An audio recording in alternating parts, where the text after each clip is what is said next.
My parents chose my sister's violin performance over my engagement party. Now they can't believe they're not welcome at my wedding. I'm a 32-year-old architect, and I've always known where I stood in my family's hierarchy. My younger sister, Emma, was crowned the musical prodigy from the moment she could hold a violin. My parents, particularly my mother, were absolutely captivated by her musical talents. Every weekend of my childhood unfolded on uncomfortable auditorium seats, applauding Emma's recitals and competitions, while I sketched building designs in my notebook, hoping someone might notice my own creative pursuits. As we matured, the disparity only grew more apparent. When I received my architectural degree, my parents sent a brief congratulatory text. But when Emma performed at a regional symphony the following month, they organized an elaborate celebration. I gradually accepted that regardless of my achievements, she would always command center stage. I made peace with our family dynamic, focusing on building my own path. I studied diligently, developed my architectural skills, and moved to Portland at 23 to establish an independent career. My parents occasionally messaged about being proud of my accomplishments, but these sentiments invariably felt hollow, eclipsed by enthusiastic updates about Emma's next big performance or prestigious music scholarship. Then I met someone special. We connected instantaneously, someone who genuinely appreciated my architectural passion and respected my life experiences. After 3 years together, I arranged a modest engagement celebration at a harborside restaurant to announce our news to close friends and immediate family. I extended invitations to my parents, siblings, and several family friends. Nothing extravagant, just an intimate dinner with a brief announcement. Initially, my parents seemed excited, assuring me, "We'll definitely be there, wouldn't miss it for anything." For a moment, I dared to hope that perhaps they'd finally recognize this pivotal milestone with genuine support. But as guests began arriving, congratulating us and discussing potential wedding dates, my parents' seats remained conspicuously empty. I continuously checked my phone and watched the entrance, expecting them to rush in with last-minute apologies. Nothing materialized. An hour into the evening, my mother texted, "Can't make it. Emma's performing with a visiting conductor tonight. Sorry, we'll catch up soon." My heart plummeted. Despite my fiancé's reassurances, squeezing my hand and whispering encouragement, the disappointment cut deep. We salvaged the celebration, enjoying a lovely evening with our friends, but internally, I was seething. In the days following, there was no apologetic call from my parents, just a perfunctory message stating, "We'll see you next time." My mother added how Emma's performance was transcendent and how incredibly proud they were. Rage and sadness swirled within me. This wasn't about missing a single event. It was the culmination of a lifetime playing second fiddle. My engagement, arguably one of my most significant moments, was dismissed for yet another musical triumph. Weeks later, my parents invited me to dinner in their Seattle home. Part of me hoped this was their way of making amends, so I drove the 3 hours, anxious but hopeful. Emma was there, prominently displayed in the living room surrounded by trophies and performance photographs, while my mother gushed over her recent acclaim and upcoming auditions. Throughout dinner, I waited for someone to mention my engagement or ask about wedding plans. Instead, the entire conversation revolved around Emma's upcoming performance with a prestigious orchestra. My father enthusiastically described the concert they'd attended instead of my engagement, detailing every magnificent note as if it were the highlight of his existence. My brother, who was also present, attempted to redirect the conversation. "So, what about wedding plans?" But my mother just waved dismissively, saying, "We'll discuss that later," before returning to Emma's musical accomplishments. I drove back to Portland feeling invisible, realizing they had no remorse for missing my engagement celebration. To them it was merely an inconvenience, overshadowed by Emma's musical achievements. As we began planning our wedding, My fiancé and I agreed on a modest ceremony with close friends. Though I'd once imagined celebrating with extended family, the engagement debacle transformed my perspective. I questioned whether I even wanted my parents to attend. My fiancé, understanding my hurt, said gently, "It's your decision. I'll support whatever you choose." I wrestled with this choice for days. A wedding without my parents felt strange, but equally distressing was the thought of them attending out of obligation, potentially disappearing if Emma had a performance scheduled that weekend. I attempted one final conversation, calling my mother to request a private discussion. She brushed me off, explaining they were busy helping Emma prepare for an important audition, suggesting, "Maybe next week." That was the final straw. There was no dramatic confrontation, just the quiet realization that they wouldn't change. They would forever orbit around their musical star, and my wedding wouldn't disrupt that pattern.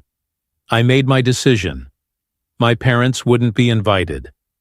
I wanted a celebration free from tension, overshadowing, and the inevitable heartbreak if they chose another last-minute abandonment. I distributed wedding invitations to siblings and close friends, but deliberately excluded my parents.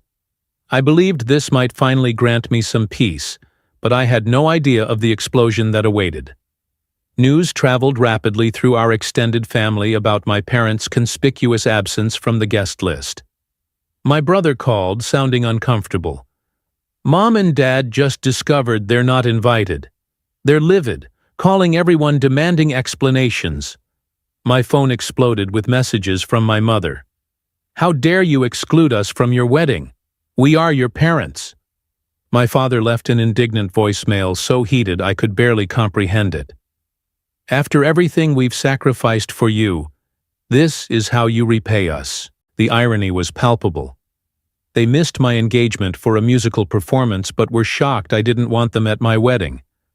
My mother's messages became increasingly manipulative, threatening that people will talk and that I'd regret humiliating the family. None acknowledged why I'd made this decision. No apology, no understanding, just raw entitlement. My father texted, "Emma's upset too. You're destroying this family." I nearly laughed aloud.